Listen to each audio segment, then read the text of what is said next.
We have a lot of products to get done. It's not like, it's never a shortage of ideas. Ideas, frankly, I find ideas to be somewhat trivial. But the execution of the idea is extremely difficult. And as I said, like, prototypes are easy, production is hard. Production and cash flow positive is excruciating pain that like, at a level you cannot believe. So it's not product ideas, they're irrelevant. That's what I think of them. It's sort of like the idea of going to the moon. That's not, that's irrelevant. Getting to the moon is the hard part.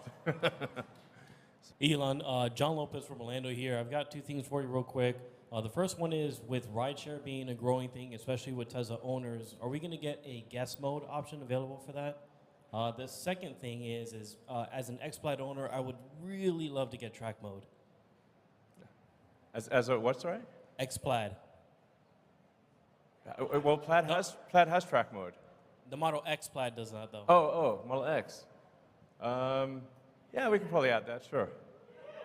Yeah, no problem. So, rideshare is, a bunch of these things will really not be relevant in a self-driving world. You can summon the car and take you somewhere, and if you want to add someone to that ride, you can if you want to.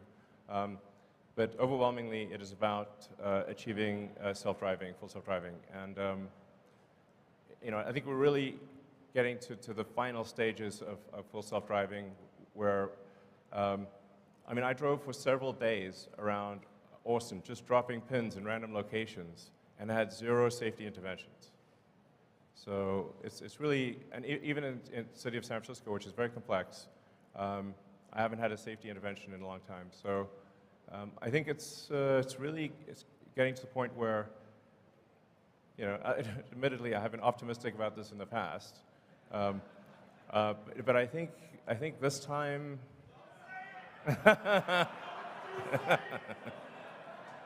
All right, I won't say it. All right, fair enough. All right.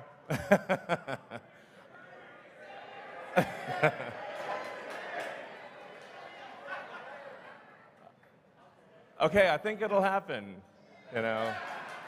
So. This year you cut prices on everything, 15, 20%. More recently, you've been raising prices on Model Y, Model S, Model X. And can you just talk about the pricing strategy on Model Y going forward and keep it separate from the decision to bring out the next-gen vehicles that we all agree is going to, you know, blow the doors off on volume. But just on Model Y, it's the best-selling product in the world. Can you just talk about strategy of pricing going forward on that? I mean, it's pretty straightforward. I mean, we see what the demand is, and then we adjust pricing to meet the demand. Now, the thing is that what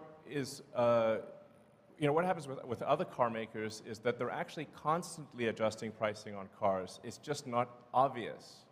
In the case of Tesla, you can see immediately when there's a price change that occurs because we don't have any intermediaries, don't have any dealers. There's no manufacturer's suggested retail price. But the reality is actually at car dealers, the prices are changing radically. I mean, last year there were significant premiums above MSRP at sort of the conventional car dealer, you know, like, so you'd pay above MSRP last year, and then this year I think things are below MSRP or close to it, and then the manufacturers will then also offer incentives. So what's actually happening is are very big price shifts by other car makers. They're just not obvious, whereas with Tesla, it's obvious. And this is necessary because demand fluctuates a lot. So something's got to be done to achieve a supply-demand clearing point for volume. So just people are reacting to something that's obvious as opposed to saying, oh, yes, every car company does this all the time. Tesla is no exception. That's the actual reality. So, all right.